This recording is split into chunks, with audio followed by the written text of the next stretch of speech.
Hello, welcome to Franklin County Home Health Agency's Where the Heart Is. I'm Jennifer DeSablo, your host for today's show. Through this monthly program, we bring you information about Franklin County Home Health Agency's programs and services, as well as tips to help you and your loved ones stay safe and healthy at home.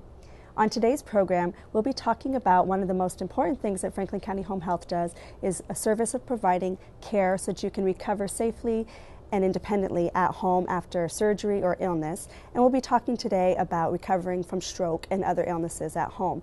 To do so, I have two guests with me from Franklin County Home Health Agency.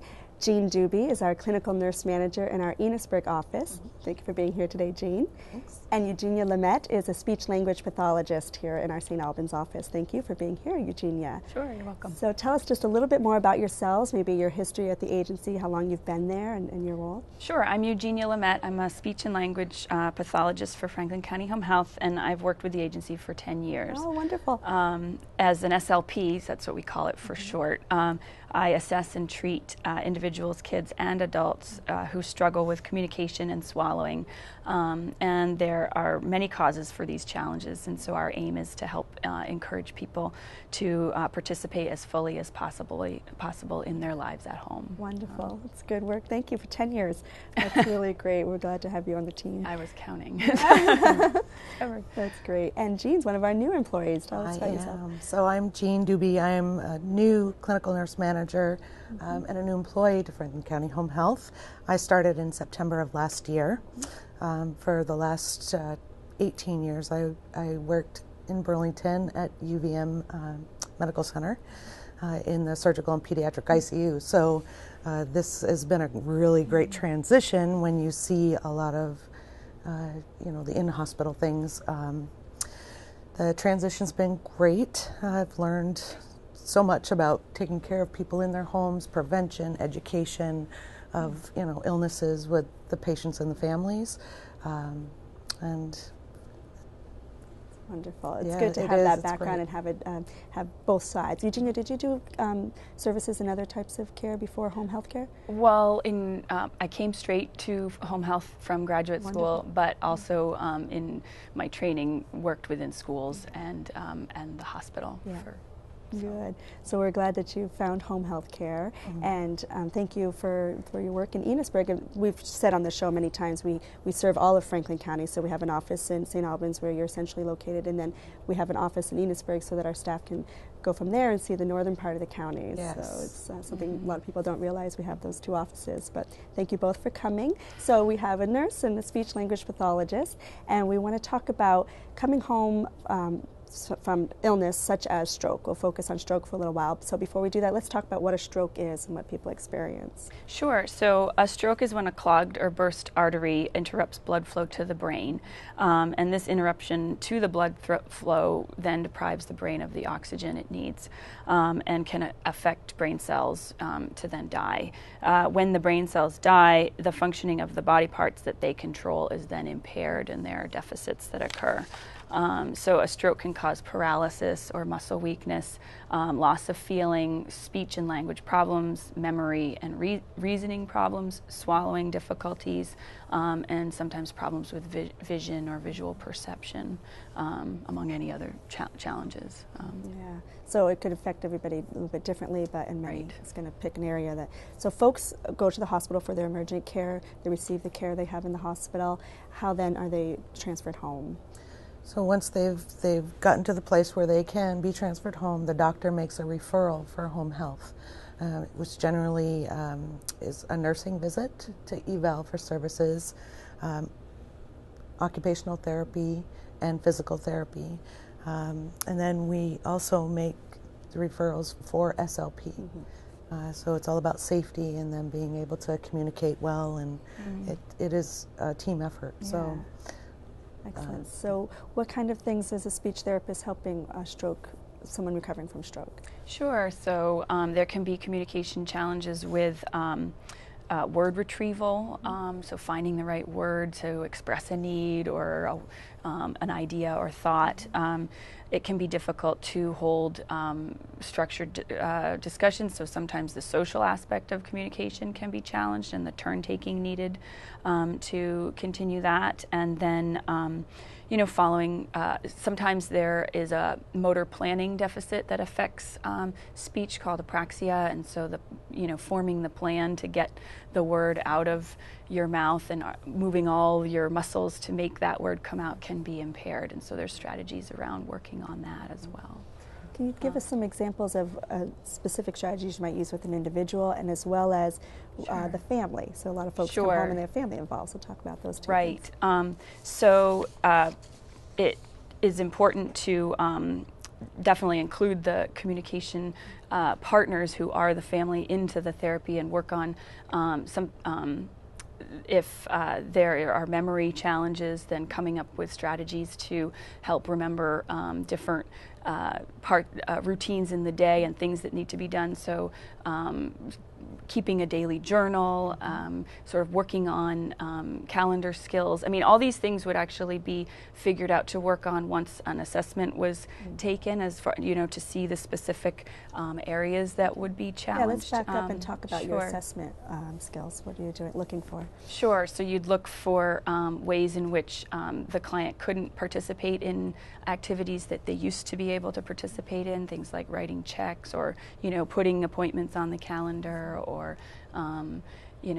remembering to feed the cat or dog or things like that. And so that would be, and so once those areas would be discovered, then you would come up with a plan with the family to work on those areas. So like I had mentioned before, as far as word retrieval, you might cue the family to figure out ways to help the person talk or describe the word they were looking for, or to provide a multiple choice question so that they can retrieve that word, or a first initial sound cue so that the individual post-stroke could come up with the word they were thinking I imagine it's important to sort of talk about patience and not filling in the word for the patient. Right, and giving them plenty of time to come up with their thought or idea or question. And absolutely. So assessment, it sounds fascinating in the home, because these are things where, in another setting you may be looking at physically what they can do, but at the home you're mentioning things like feeding the cat, and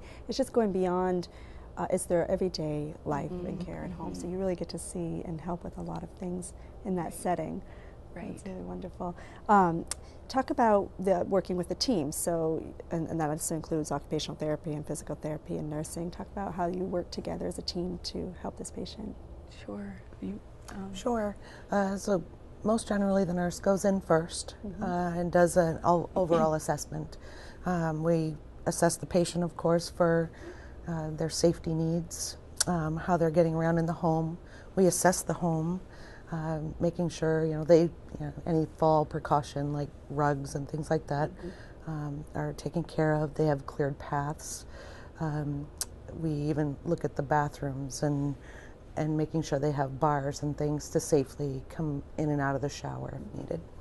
And we work closely with the rest of the team for communication needs, the ability to walk safely, and if they need any durable medical equipment like a walker or cane, making sure they have enough support in the home with other family givers, caregivers, and making sure that everybody's educated. Good nutrition, that it's more like their hypertension and so education is a very important piece, because we provide services for a set amount of time, but with the goal of discharging patients so they can continue this type of care, or a caregiver might be able to help continue that. Wonderful.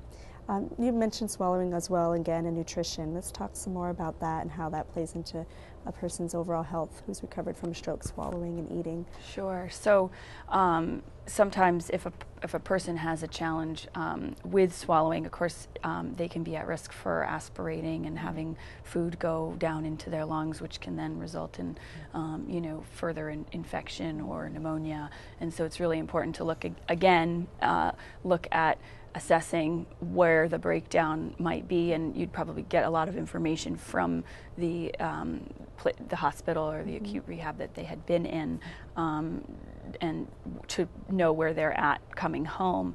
But I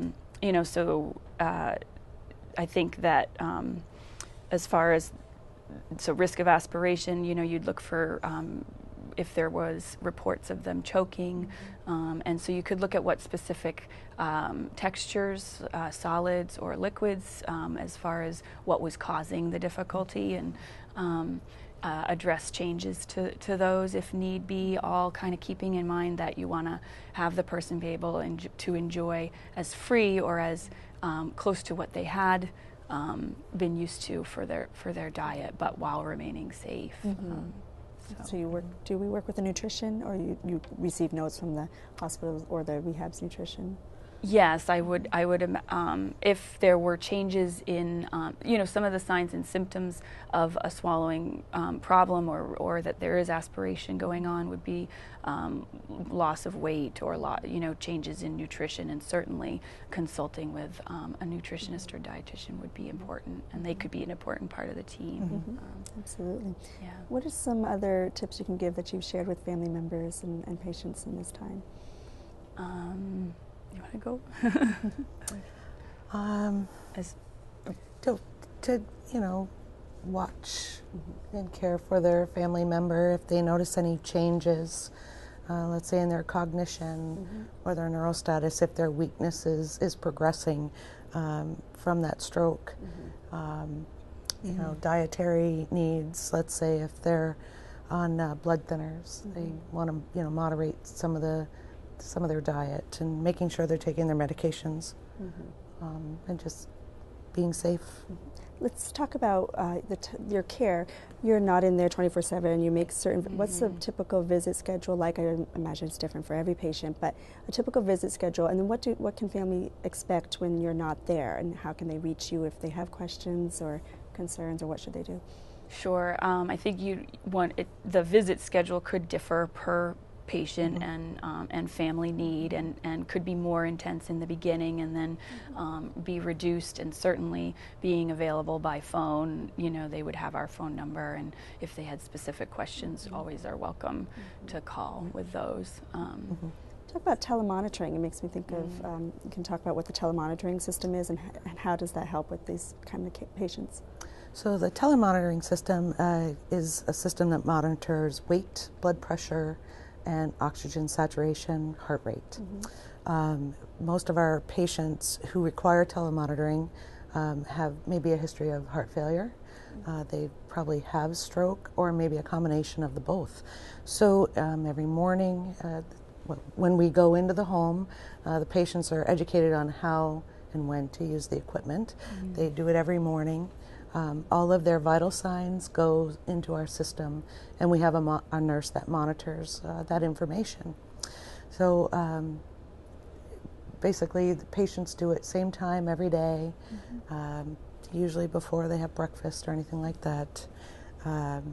And we talk about how they're feeling on that particular day.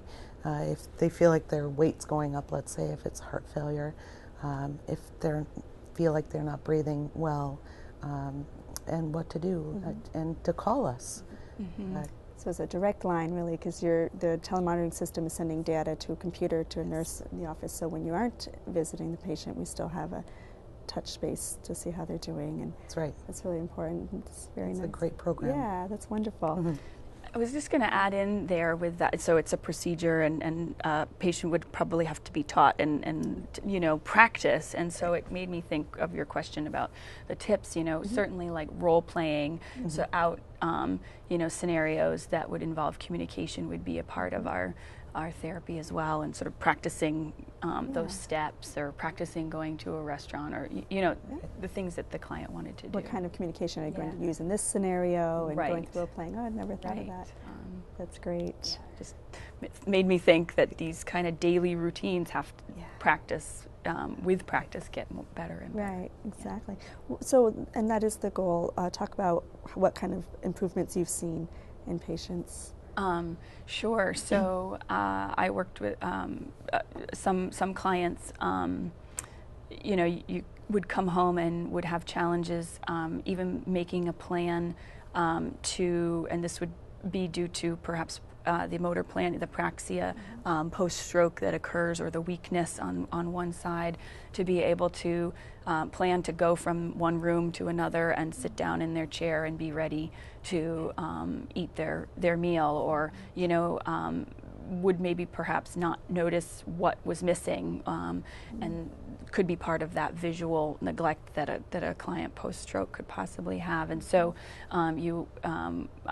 in my work, I've noticed that through the therapy, towards the end, when they're ready to be discharged, it's pretty amazing that, you know, they've been able to work through that plan and sit down and enjoy a meal and know, and with some cueing perhaps still be able to know what to ask for to complete that routine. That's wonderful. So. It must be so great to see those improvements happening, being a part of that.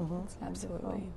What are other, we're talking about stroke, you've mentioned heart disease, talk about some other diagnoses that you help support. Sure. So for adults, we receive referrals for diagnoses like Parkinson's, ALS, Lou Gehrig's disease, MS, multiple sclerosis, brain injuries, could be cancer of the head or neck, and as well as developmental disabilities and communication delays and disorders in children too. Oh yes, thank you. Mentioning we do have a therapy team for adults and children, and you do a little bit of both as well. Right. Yeah.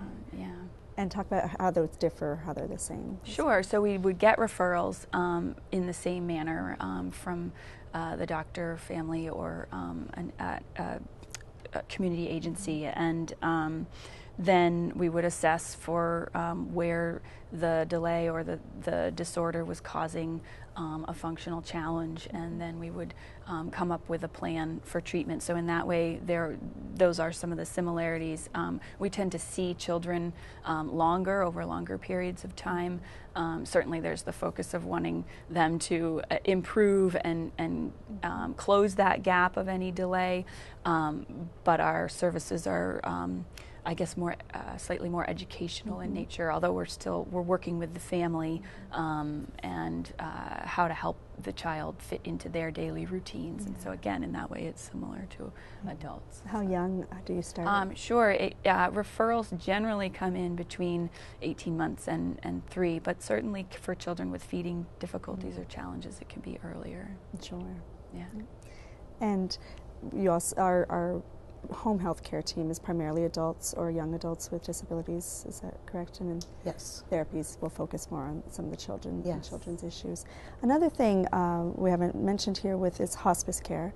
Can you give us a quick overview again of hospice and also how these therapies help hospice care? Sure. So hospice, as everybody knows, is end-of-life care. However, you know, I've lost my words. That's okay. That's okay. So once the patient, let's say a stroke patient, maybe has another stroke, has repeat visitations to the emergency department or readmissions to the hospital, and their condition progresses, we can continue to take care of them at home and keep them at home through our hospice program. Basically, it's monitoring signs and symptoms, treating them. We're very involved with the patient, the family, the physician, and we do everything to keep them comfortable at home. Sometimes, not in stroke patients necessarily, but even heart patients, they sometimes get better, and it allows them to have a really great quality of life. They can concentrate on their families and what they want to do, and then we just continue to support and educate. So as in all of our programs, hospice or home care, you would make assessments and bring on therapies as needed, if needed. And some of our therapists are trained in hospice. Our speech therapists are there for certain conditions that are needed. Right, and I think the focus would be likely on support strategies and how the communication partner can support that person in feeling comfortable and having their needs met in a way that helps them have a quality of life that is acceptable for that time in their life. Yeah. Wonderful. So we're coming close to the end of time. And anything else you'd like to share about speech therapy or with stroke victims or any other the people that you see? Well, it's just, I think one of the real pleasures of working with home health is getting to know the families and you know, how many different people that you end up speaking with in a particular day. It's a real joy and interesting part of working for home health. And so yeah, I just take away there's a lot of joy in it. As, you know, we're helping people who have had you know, a sickness or an illness, but there's a lot of happiness that comes from our communications with our clients. Absolutely, well said. Yeah. This keeps a little bit of variety and and people, as you said, we're caring for a patient and their whole family, and that's a great way to look at it. And what have you enjoyed about home health care since you've switched gears? I would have to agree with Eugenia.